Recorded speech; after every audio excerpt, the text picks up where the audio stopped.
ஆன்மீகம் நேயர்கள் எல்லாருக்கும் அன்பான வணக்கம். இது குட்டி ஸ்டோரி. பொதுவாக உலகத்தில் ஒருத்தர் சொல்கிற பொய்யை பல பேர் நம்புகிறாங்க. உண்மையை சொன்னால் எத்தனை பேர் நம்புகிறாங்கன்றது தான் கஷ்டமான கேள்வியாக இருக்குது. இங்கே ஒருத்தர் பொய் மேலே பொய்யா சொல்லியும் நிறைய பேர் அதை நம்புகிறாங்க. யார் அவங்கெல்லாம், எங்கே இருக்காங்க, அதை பற்றின குட்டி ஸ்டோரியை நம்ம தெரிஞ்சுக்கலாமா? ஒரு பெரிய காடு. இந்த காட்டில் எல்லா மிருகங்களும் இருந்தன. எல்லா மிருகங்கள்னா குட்டி முயல்ல இருந்து அணில்ல ஆரம்பிச்சு பெரிய காட்டு யானை, காட்டு எருமை, காண்டாமிருகம் எல்லா மிருகங்களும் அங்கே இருந்தது தான். ஒரு பெரிய பரப்பு. அந்த பரப்பு அதில் ஒருத்தருக்கு ஒருத்தர் அதிகமாக பார்த்துக்கிறதுக்கெலாம் வேலை இல்லை அப்படின்னாலும் கூட ஒருத்தருடைய வாழ்க்கையில் இன்னொருத்தர் தலையிடாமல் மிருகங்களுக்குள்ள ஒரு சின்ன அப்படியே ஒரு ஒத்துமையாகவே போய்கிட்டு இருந்துச்சு இந்த வாழ்க்கை. அதில் ஒரு நரி. இந்த நரி என்ன பண்ணிச்சு, பொதுவாக தந்திரத்துக்கு பெயர் போனது தான் நரி. அதனால தான் இந்த கதைகள் எல்லாம் நரி முக்கியமான ஒரு கதாபாத்திரமாகவே நமக்கு வருது. அப்படிப்பட்ட ஒரு நரி தான். இந்த நரி என்ன பண்ணுச்சு, ஒரு நாளைக்கு ரொம்ப குஷியாக வானத்தை வேடிக்கை பார்த்துட்டு துள்ளி குதிச்சு அப்படியே ஓடிட்டே வந்தது. எதிரில் இருந்து ஒரு பெரிய பள்ளத்தை பார்க்காம அதுக்குள்ளே தப்புன்னு விழுந்துருச்சு. இந்த பள்ளத்துக்குள்ளே விழுந்த நரிக்கு மேலே ஏறி வர முடியல. ஏன்னா அது நல்ல செங்குத்தான பள்ளம், பெரிய அளவுக்கான பள்ளம். அதில் மேலே பிடிச்சி ஏறி வரத்துக்கும் அதுக்கு தெரியலை. தவ முடியாது, பறக்க முடியாது, இப்படியெல்லாம் பிரச்சனை. இந்த நரி அதுக்குள்ளே மாட்டிக்கிட்டோம் அப்படின்னு தெரிஞ்சோன்னே கத்திச்சு, என்னென்னமோ பண்ணி பார்த்துச்சு. ஒன்றும் சரியாகவே வரல. கொஞ்ச நேரம் கழித்து ஊளையிட ஆரம்பிச்சிச்சு. இந்த ஊளை சத்தத்தை கேட்டுட்டு அந்த பக்கமாக ஒரு முயல்குட்டி வந்துச்சு. இந்த முயல்குட்டி, என்ன நரி, என்ன பள்ளத்துக்குள்ளே உட்காந்து என்ன பண்ணிட்டு இருக்கீங்க, அதுவும் சவுண்டு கொடுக்குறீங்களே அப்படின்னு அது கேட்ட உடனே இது சொன்னிச்சு, உனக்கு தெரியுமா இந்த உலகம் இன்னும் கொஞ்சம் நேரத்தில் அழிய போகுது அப்படின்னு. ஐயோ அப்படியா, யார் சொன்னாங்க?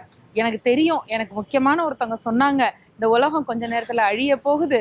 அது மட்டும் இல்லை, இந்த குழிக்குள்ளே இருக்கிறவங்க மட்டும் தப்பிக்க போகிறாங்க. அது தெரிஞ்சுதான் நான் இந்த பள்ளத்துக்குள்ளே விழுந்தேன் அப்படின்னு அது சொன்னிச்சு. ஓஹோ அப்படியா, அப்போ நானும் வந்துடட்டுமான்னு அந்த குட்டி முயலை அதுவும் தப்புக்கடின்னு பள்ளத்துக்குள்ளே விழுந்துருச்சு.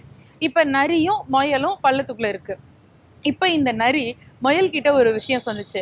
இதில் குதிச்சு இதுக்குள்ளே இருக்கணும்னா அதுக்கு ஒரு கண்டிஷன் இருக்குது, அதை சொல்ல மறந்துட்டேன் அப்படின்னு. என்ன கண்டிஷன் நரி, என்னன்னு அது கேட்டுச்சு. இந்த பள்ளத்துக்குள்ளே இருக்கிற வரைக்கும் யாருமே தும்மக்கூடாது. தும்மினா இந்த பள்ளமும் சேர்ந்து மண்ணு மூடி அழிஞ்சிரும், கூட இருக்கிறவங்களும் சேர்ந்து இறந்து போயிடுவாங்க அப்படின்னு. உடனே இந்த முயல்குட்டி இல்லை நான் தும்ம மாட்டேன்னு அப்படின்னு இறுக்கி மூக்க மூடிச்சு. இப்போ முயலும் நரியும் பள்ளத்துக்குள்ளே இருக்குது. இன்னும் கொஞ்ச நேரம் ஆச்சு. அது மறுபடியும் ஊளையிட ஆரம்பிச்சிச்சு. ஊளையிட ஆரம்பித்த உடனே அந்த பக்கமாக ஒரு கழுதை வந்துச்சு. அந்த காட்டு கழுதை அதுவும் எட்டி பார்க்குது. உள்ள நரியும் முயலும் இருக்கிறத பார்த்த உடனே என்ன பண்ணுறீங்கன்னொன்னே இந்த நரி சொன்னிச்சு, உலகம் அழிய போகுது, இந்த குழிக்குள்ளே வந்துரு, உள்ளே வந்தால் தும்மக்கூடாது அப்படின்னோன்னா கழுதையும் அதுக்குள்ளே குதிச்சிச்சு. இப்போ கழுதையும் உள்ளே வந்துருச்சு. கழுதை வந்துச்சு, அடுத்தது ஒரு கரடி வந்தது, அடுத்து ஒரு மான் வந்துச்சு. இப்படி ஒவ்வொரு மிருகமாக வந்து எல்லாம் விழுந்து கடைசியில் ஒரு புலியும் அதுக்கப்புறம் சிங்கம் எல்லாம் வந்தது. லாஸ்ட்டாக பார்த்தீங்கன்னா ஒரு பெரிய யானை. இந்த யானையும் அதே மாதிரி கேட்டுச்சு. எல்லா மிருகங்களும் நாங்கள்லாம் உயிர் தப்பிக்கிறதுக்காக இந்த குழிக்குள்ளே இருக்கோம், இன்னும் கொஞ்சம் நேரத்தில் உலகமே அழிய போகுதுன்னு எல்லாம் சேர்ந்து கோரஸாக சொன்னோன்னே யானைக்கும் பயம் நம்மளையும் காப்பாற்றிக்கணுமே அப்படின்னு யானையும் அந்த குழிக்குள்ளே தப்புக்கடின்னு குதிச்சிருச்சு. இப்போ யானை குதிச்ச உடனே அந்த இடமே நெருக்கடி ஆகி போயிடுச்சு. ஒரே நெருக்கடியாக இருந்துச்சு. இப்போ முதல்ல ஆரம்பித்தது யாரு? நரி தானே. இப்போ அந்த நரி என்ன பண்ணுச்சு, எல்லாருக்கும் நடுவில் நின்றுட்டு அச்சுன்னு ஒரு பெரிய தும்மல் போட்டுச்சு.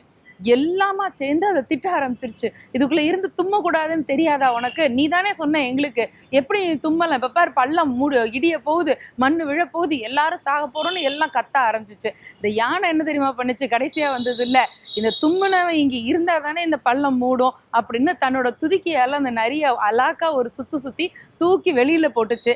பள்ளத்தை விட்டு வெளியில் நரி வெளியில் வந்துருச்சு. அதோடைய ஆரம்ப நோக்கம் என்ன? தான் இதுலேருந்து தப்பிக்கணும் அப்படிங்கிறது தான். தான் தப்பிக்கிறதுக்கு எத்தனை பேரை வேணாலும் மாட்டி விடலாம் அப்படின்னு இருக்கிற மனுஷங்க இந்த உலகத்துலையும் இருக்காங்க, எல்லா உலகத்துலையும் இருக்காங்க.